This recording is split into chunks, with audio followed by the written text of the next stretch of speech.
Tu sais ce qu'on a là? On a un produit élastique, mon pote. Tu sais ce que ça veut dire? Ça veut dire que quand ils ont la possibilité d'aller faire imprimer et photocopier leurs trucs, les gens y vont. Ils vont ailleurs. Toi, tu fais comme si c'était pas élastique, le produit. Mais c'est pas le cas.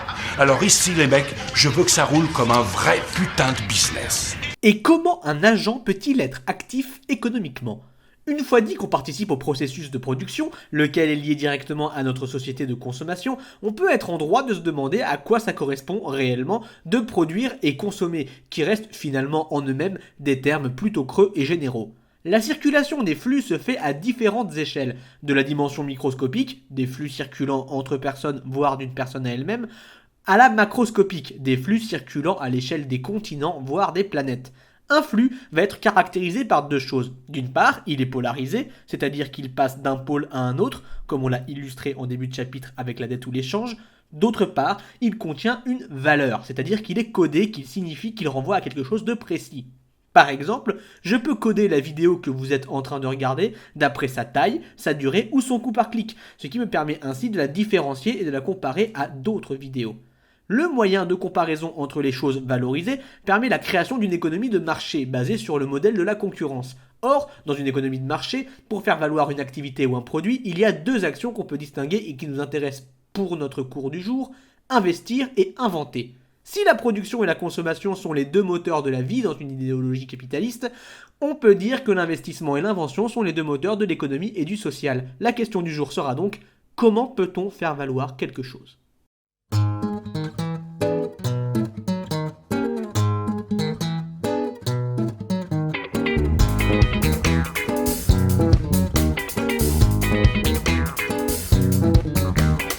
Faire preuve d'investissement a toujours été valorisé dès notre plus tendre parcours scolaire.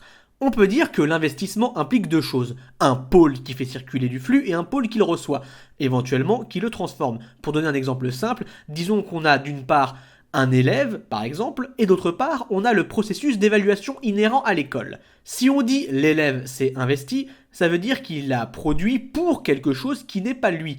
On investit dans quelque chose d'autre. Il y a donc une relation entre, par exemple, l'élève qui produit un devoir et la production, à savoir le devoir, qui va lui-même être codé par l'enseignant pour lui attribuer une valeur. En même temps qu'on fait valoir le travail de l'élève, on fait valoir l'élève lui-même. Si on lui dit « cela manque d'investissement », on part du principe que l'élève n'a pas fait circuler assez d'énergie dans sa production pour la rendre convenable. L'investissement peut être synonyme de prise de risque. Un élève qui décide de travailler jusqu'à très tard sur son devoir prend le risque de dérégler son cycle de sommeil, parfois pour un résultat qui ne sera pas satisfaisant. Pour donner un autre exemple, une maison de production de cinéma n'a peut-être pas envie d'investir son argent dans un film qui ne toucherait pas le public ou la critique. Non, mais le problème, c'est qu'on est sur un mass média, qu'on réunit 4 millions d'auditeurs par jour. Et que ça, on s'en est jamais caché, ce qu'il y a une radio commerciale. Et qu'à un moment, les gens, les 4 millions d'auditeurs, il faut réussir à les garder tous les jours. Et d'ailleurs, le mieux, c'est d'en avoir de plus en plus. On peut donc dire d'un investissement qu'il va généralement de pair avec un retour sur investissement. Autrement dit, quand on fait circuler un flux, on espère ne pas se retrouver à sec après l'opération. Tout cela n'est pas sans rappeler les jeux de hasard, qui intègrent dans leur logique une part d'inconnu, un inconnu qui lui-même fait tout l'intérêt du jeu. Mais quand les risques impliquent parfois de finir dans un état totalement délabré ou malsain, sommes-nous prêts à les courir ? Si vous avez déjà joué au Monopoly, vous savez que la seule stratégie qui marche, c'est justement celle d'investir dès qu'on peut. Acheter au maximum pour pouvoir imposer sa loi dès que quelqu'un s'arrête à notre hôtel. C'est une autre loi de l'investissement. Quand on pense à l'expression investir les lieux, cela veut bien dire trouver sa place, creuser son trou. En d'autres termes, l'investissement engage la personne qui investit, mais l'engage dans le monde et potentiellement pour le marquer durablement. Un investisseur, c'est donc une personne qui a du pouvoir sur l'objet dans lequel elle investit et potentiellement sur les autres investisseurs. Au Monopoly, celui qui se retrouve sur un hôtel qui ne lui appartient pas doit subir la loi du propriétaire. Aussi, les personnes qui parient sur votre avenir, qui ont beaucoup d'espoir en vous, vous donnent un certain crédit. Vous êtes donc endetté auprès d'elles.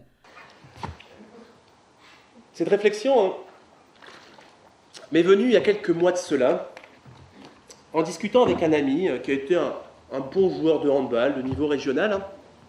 Et ce copain, à partir de 12 ans, il a commencé à intégrer des équipes de sélection territoriale. Oui, ça se faisait en parallèle de sa pratique en club. Il jouait dans son petit club de village avec ses copains. Il a commencé à intégrer l'équipe de district, puis l'équipe de département, puis l'équipe régionale. Ça se passait en Bretagne. Et un jour, l'entraîneur de l'équipe régionale est venu le voir, hein, et lui a dit, écoute, tu vas pas pouvoir rester éternellement dans ton club de campagne, dans ton club de village. Il va falloir que tu ailles jouer dans un club plus huppé, plus conforme à ton niveau. Hein. Et donc, on va te demander de changer de club.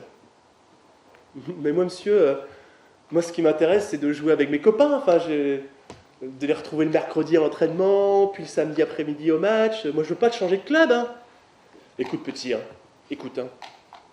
On a beaucoup misé sur toi. Tu sais, ça coûte cher de faire partir un joueur en formation.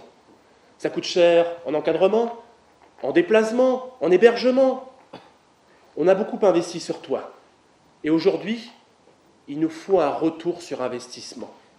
D'investissement à invasion, il n'y a qu'un pas. La logique de l'envahisseur commence toujours par l'investissement d'un champ, et une fois qu'on a creusé son trou, on fait en sorte de le garder, voire de l'agrandir. Cette logique de l'investissement et du retour sur investissement, la production de lois qui en découle, font de cette logique une tendance colonisatrice. Maintenant, nouvelle situation. Imaginez qu'un investisseur potentiel débarque dans un marché saturé, sans aucun espoir de s'y faire une place, tous les trous étant déjà creusés. Quelle serait son option ? S'il n'y a plus de champs à investir, alors il faut les inventer. Je veux tout l'argent. 70 000. Qu'est-ce que t'as dit? T'aimes le produit et t'en veux plus. Considère ça comme un bon investissement. Le capitalisme se base sur l'invention, la créativité, ou plus vraisemblablement l'innovation. Il y a toujours un besoin de se réinventer pour pouvoir continuer d'alimenter sa machine et de capturer et coder les désirs des capitalisés. Ça peut être, par exemple, une invention cyclique, ce qu'on appelle une saison, ce qu'on trouve dans les modes, par exemple. Une mode va faire s'opérer un changement délimité dans le temps, une légère différenciation du champ de marché pour permettre aux capitalisés d'investir un peu de flux dans tel ou tel créneau. Néanmoins, les modes ne sont pas les plus grandes puissances d'invention, car elles restent assez prévisibles et n'autorisent qu'un petit écart pour laisser couler un peu de flux pendant un léger moment. La meilleure façon d'ouvrir un nouveau champ de manière considérable et potentiellement durable reste au contraire de privilégier un inattendu, quelque chose qui irait à contre-courant totalement des tendances du marché et qui va soudainement permettre tout un nouvel écoulement des flux de désir, en rebattant totalement les cartes des codes déjà établis. Quand un élément étranger non codé apparaît, le capitalisme va avoir deux tendances, soit l'invisibiliser, soit le surcoder au plus vite, afin de lui attribuer une valeur et de le rendre de nouveau compatible à l'économie de marché. C'est quoi cette merde? C'est bleu. On a utilisé un autre procédé chimique, mais elle est tout aussi pure. Elle est bleue, mais c'est une bombe.